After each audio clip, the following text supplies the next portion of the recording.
Bom dia! F1 The Movie faz sucesso na bilheteria no fim de semana de estreia. Foi o filme número 1 nos Estados Unidos da América e no Canadá. E um aviso, este vídeo vai deixar alguns de vocês muito irritados.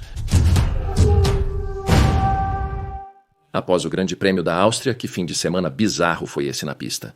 Incêndios, acidentes, McLaren dominando e Liam Lawson brilhando. Falaremos mais sobre isso depois de mergulharmos no fim de semana de estreia de F1, o filme. O filme é voltado para os Estados Unidos da América, então vamos começar por lá. Mas primeiro, para aqueles de vocês que acham que estão inscritos, poderiam por favor verificar, porque cerca de metade de vocês não estão. Agradeço antecipadamente por isso. O filme fez 55 milhões de dólares nos Estados Unidos da América, com cerca de 3.600 telas exibindo o filme. Foi o maior fim de semana de estreia de Brad Pitt. Sei que muitos de vocês vão ficar muito irritados com o sucesso deste filme, mas é o maior lançamento de filme da Apple e eles investiram muito dinheiro para colocar essas pessoas nas cadeiras. Vamos passar por algumas das estatísticas da última quinta-feira. 10 milhões nos Estados Unidos da América em pré-visualizações. Mais do que o dobro disso no dia de abertura, sábado 17 e domingo, 13 milhões de dólares. Agora lembre-se, este filme foi filmado para IMAX e as exibições em IMAX relataram cerca de 1/4 das vendas nos Estados Unidos da América e pouco menos de 20% globalmente, tornando-o o quarto melhor filme em cinemas IMAX. Então, além dos 55 milhões de dólares dos Estados Unidos da América, ele gerou 88 milhões de dólares em todo o mundo, e você ficará interessado em saber quais são os principais mercados. Provavelmente não surpreende que o Reino Unido seja o maior com 9 milhões e 200 mil, mas dê uma olhada na China, em segundo lugar, e apenas por uma pequena margem. Fiquei impressionado com isso, e isso poderia ter alguma influência na decisão da Cadillac quando se trata de escolher um motorista? Talvez Zhou Guanyu tenha recebido um impulso por essas estatísticas. México, quase 7 milhões. França, pouco mais de 5. Austrália, 5. Impressionante. Meu país, apenas 26 milhões de pessoas e se saiu muito bem. Coreia, 3,7. Alemanha, 3,4. Japão, cerca de 3. Índia, 3. E, surpreendentemente, os Emirados Árabes Unidos, com 2,7 milhões. Isso é um grande resultado para esse mercado. Agora, eu quero agradecer muito à Bitdefender por patrocinar este vídeo. Eu já falei sobre a Bitdefender antes e o quão ótimos são seus pacotes de software de cibersegurança, mas hoje vou falar sobre um novo produto chamado Scamio. Scamio é um serviço gratuito. Sim, você ouviu certo. Basta criar uma conta Bitdefender ou fazer login se você já tiver uma. Não há assinatura, nenhum contrato e não vai custar nada para você. É alimentado por inteligência artificial e detecta efetivamente golpes que podem chegar por meio de e-mail, links incorporados, serviço de mensagens curtas e até mensagens instantâneas. Usando os algoritmos de detecção de ameaças premiados da Bitdefender, análise de dados e mais, o Scamio é brilhante em identificar até os golpes mais sofisticados. Além disso, não é necessário instalar nada. Basta adicioná-lo como um contato no Facebook Messenger ou WhatsApp e você pode ter a detecção de golpes definitiva em seu dispositivo em minutos. É muito fácil. Saiba mais sobre o Scamio da Bitdefender clicando no link abaixo. Alguns de vocês dirão, mas sim, o filme custou 300 milhões para ser produzido. Sim, e ainda não recuperou esse valor. Claro que não, mas já recuperou. Uma boa parte, mas mesmo quando você tira a margem para os cinemas, ainda é um bom retorno sobre o investimento apenas para o fim de semana de estreia. Se você somar essas duas figuras, 144 milhões em receita bruta. Isso equivale a cerca de 7 milhões de clientes, e acho que podemos esperar que muitos desses não fãs de F1 que foram e viram esse filme se tornem fãs de F1 muito rapidamente. E assistir na televisão, ou esperamos assistir a uma corrida. Mal posso esperar pelas classificações dos Estados Unidos da América para o Grande Prêmio da Áustria, porque essa é a primeira corrida após a exibição. Acho que essas estatísticas mostrarão um aumento notável na audiência. Nos Estados Unidos da América, e alguns de vocês estavam dizendo sim, mas espere até alguém que assistiu ao filme ir e ver uma corrida, porque muitas vezes são chatas. Bem, o Grande Prêmio da Áustria foi tudo menos chato. Vamos dar uma olhada no que aconteceu? Tudo começou antes do início, quando uma daquelas placas suspensas caiu na pista. Este caminhão de plataforma estava transportando um carro F2 e, infelizmente, o guindaste estava muito alto, atingiu a sinalização da pista suspensa e bang, a coisa toda desabou na pista. Agora, esta é uma dessas placas de perto. É uma estrutura bastante robusta, mas o caminhão estava se movendo a uma certa velocidade e isso não foi páreo. Não é a primeira vez que isso acontece. Volte para Baku. O carro de George Russell da Williams foi colocado na traseira de um caminhão e seguiu de volta pela pista até o pit lane. Infelizmente, seu guindaste era muito alto. Ele acabou atingindo uma das passarelas suspensas, tornando-a inutilizável. Ninguém se feriu em nenhum desses incidentes, mas de fato foi motivo de preocupação. Imagino que o motorista desse caminhão deve estar bastante constrangido com todo o incidente que resultou em um grande atraso na pista e a programação teve que ser reajustada. Isso é ruim para a Qatar Airways. Não, é exatamente o contrário. Todo mundo está falando sobre isso, essa é uma enorme exposição. Acredito que foi um sinal adicional que foi fornecido gratuitamente, então, na verdade, há um duplo bônus para a companhia aérea. Isso aconteceu no meio da corrida de suporte da F2, mas no início da corrida, os carros partiram para a volta de formação, exceto Carlos Sainz. Ele ainda estava preso aqui no final do grid, finalmente conseguiu sair e estacionou no final do pit lane. Mas seus freios estavam quentes, muito quentes. Eles pegaram fogo. Eu estava na torre na curva 1 quando percebi que tinha uma visão limpa, mas longa, daquele incidente, e foi assim que parecia. Agora, os fãs de filmes novos não esperam isso em todas as corridas. Isso é loucura, assim como foi o acidente com Kimi e Max, que não foi culpa do Max. Kimi apenas freou tarde demais e travou. Max foi direto até Kimi para consolá-lo. Achei que foi um toque legal por parte do Max não ser o culpado por aquele incidente. Ele ganha 2 pontos de volta em sua superlicença. Agora ele tem 3 na manga, então ele teria que fazer algo muito errado para perder todos os 3 em um único incidente. E então estar sujeito a uma proibição de corrida. E acho que você vai descobrir agora que Max Verstappen praticamente se resignou ao fato de que não vai ganhar seu 5º campeonato mundial de pilotos de Fórmula 1. O vencedor disso será um desses 2 cavalheiros que lutaram na pista, com Lando garantindo a vitória. E isso faz a margem ser de apenas 15 pontos, uma situação interessante indo para sua corrida em casa em Silverstone neste fim de semana. Vamos para o pós-corrida. Agora eu fiquei perto da caneta de mídia de televisão e havia tantas histórias. Liam Lawson, ele lutou com Fernando durante toda a corrida. A dupla conversou e brincou depois, e então Liam viu seu treinador e passou por mim rapidamente para vê-lo. Eles se abraçaram e então outro membro da equipe V-Carb se juntou para o que eu acho que foi o primeiro abraço triplo que eu vi no paddock em muito tempo.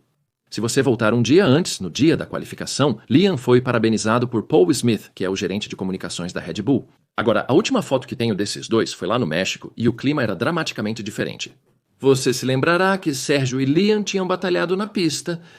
Liam mostrando o dedo do meio para Sérgio. Bem, Paul teve que levá-lo à parte depois dessa corrida.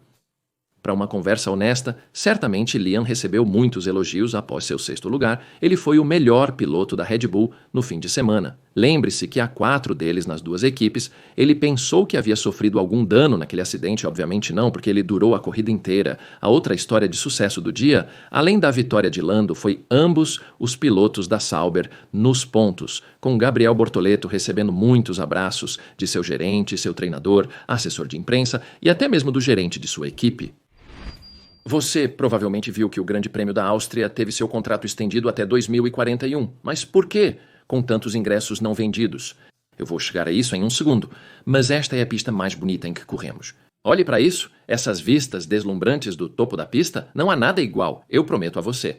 E então você combina isso com o fato de que os fãs podem chegar muito perto dos pilotos, no tapete verde que acontece no dia da corrida de domingo. Embora este ano eu esteja supondo que talvez 7 ou 8 pilotos fizeram isso, havia 20, então havia alguns que conseguiram evitar isso, o que é uma pena, mas eu entendo porque alguns deles obviamente têm compromissos. Lewis na moda apenas no sábado e ele caminhou pelo paddock, o que foi ótimo para aqueles que queriam fotos dele, nos outros 3 dias. Bem, ele estava com o equipamento da Ferrari e nesses dias ele é muito difícil de encontrar. Ainda sobre o assunto da Ferrari, Fred Vasseur teve que sair inesperadamente, voltar para casa por motivos pessoais. Ele perdeu a corrida de domingo e, claro, perdeu um pódio da Ferrari. Isso deve ter doído. Houve muita conversa sobre por que ele perdeu. Isso é tudo que a Ferrari estava dizendo, motivos pessoais. E sim, alguns rumores sobre sua permanência na equipe têm circulado, mas não posso lhe dar nenhuma informação adicional sobre isso. Agora vamos voltar para aquelas arquibancadas vazias, em particular a arquibancada do Max Verstappen aqui. Eu disse a um dos membros da equipe do promotor, você perdeu algum dinheiro com essa arquibancada? Ele disse que não, nós fomos pagos integralmente por isso. Isso é algo que é promovido como uma arquibancada do Max Verstappen. Não tenho certeza se o próprio Max compra os ingressos e os revende ou se é outra organização holandesa, mas havia muitos assentos vazios. Como você pode ver aqui, eles cobriram 1/4 dela e os assentos restantes ainda não estão completamente esgotados. Algumas pessoas me sugeriram que talvez o brilho do Max esteja se desgastando. Ele não está vencendo todas as corridas. Acho que essas pessoas que vêm da Holanda querem uma grande oportunidade de ver seu piloto vencer e se ele está tendo que lutar, talvez isso afete a decisão delas. Vamos falar rapidamente sobre esta foto. Lando Norris recebeu uma bola de futebol para chutar pelo paddock e eu não consigo entender por quê, mas ele rapidamente permitiu que ela rolasse por baixo da suíte de hospitalidade da Ferrari. E então ele saiu com sua assessora de imprensa, Sophie, e você não precisa ser um gênio para perceber que eles acharam isso engraçado. Eu capturei essas imagens de Liam Lawson sendo negado a entrada no paddock na sexta-feira.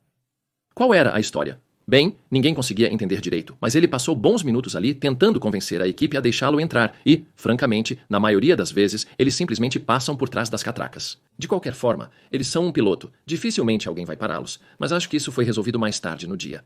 Vamos para a grade agora e é uma oportunidade para nós nos aproximarmos bastante dos pilotos e celebridades. Mas notei algo pela primeira vez e vi Lando Norris alinhar seu carro colocando um pedaço de fita na cerca mais próxima dele e então ele alinha algo no carro com aquele pedaço de fita gaffer. Mas Lewis Hamilton faz algo diferente. Ele tira uma régua, como você pode ver uma régua de metal, traça uma linha de onde sua cabeça ficaria naturalmente no início, passando por um ponto em seu carro e depois em um ponto na pista. Então, um de seus mecânicos coloca um pequeno pedaço de fita isolante preta no carro, de modo que quando ele está sentado lá pronto para partir, seu carro está no lugar perfeito. E por que eles fazem isso? Porque eles não conseguem ver suas rodas dianteiras e não conseguem ver essa linha frontal, e é por isso que essa linha amarela se destaca bastante de cada uma das caixas de partida.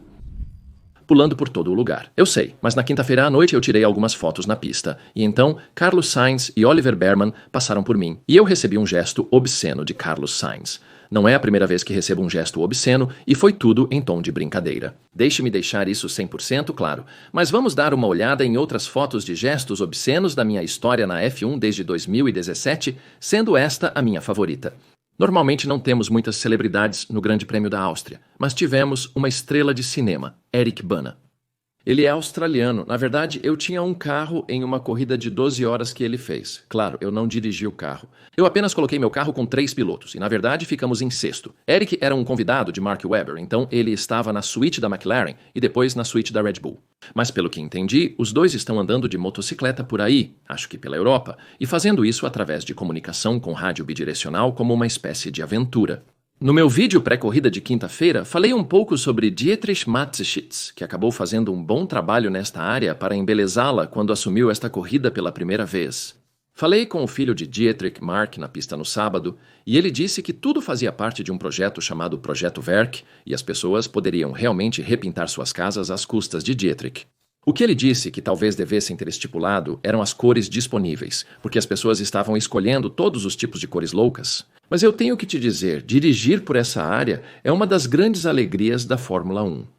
As estradas são gloriosas, há montanhas em ambos os lados das rodovias e é uma sensação tão diferente de praticamente todas as outras corridas que participamos. Também no tapete vermelho, notei Oli Behrman dizendo a um fã da Red Bull com um boné que o colocou para ser autografado: desculpe, eu não posso autografar coisas da Red Bull. Eu ouvi ele dizer que não pode assinar certos cartões, que eram aqueles cartões Topps, por um motivo que vocês apontaram, que provavelmente eles têm um acordo comercial com Topps. Mas foi interessante que ele não assinaria um boné da Red Bull. Eu vi pessoas como Fernando Alonso dizendo que não assinariam um certo boné. Eu vi Lewis Hamilton no ano passado, onde foi isso em Spa. Ele recusou assinar uma foto de um acidente em que ele estava envolvido e ficou bastante indignado com isso, o que eu acho que é provavelmente justo. Então, não espere que um piloto assine tudo que você coloca debaixo do nariz deles. Agora, com isso dito, estou indo para o Reino Unido para a 12ª rodada da temporada de 2025. É Silverstone, mas antes vou ao pub de Jeremy Clarkson para avaliar isso. Espero que você se inscreva para não perder nenhum desse conteúdo. Obrigado por assistir e continue apaixonado.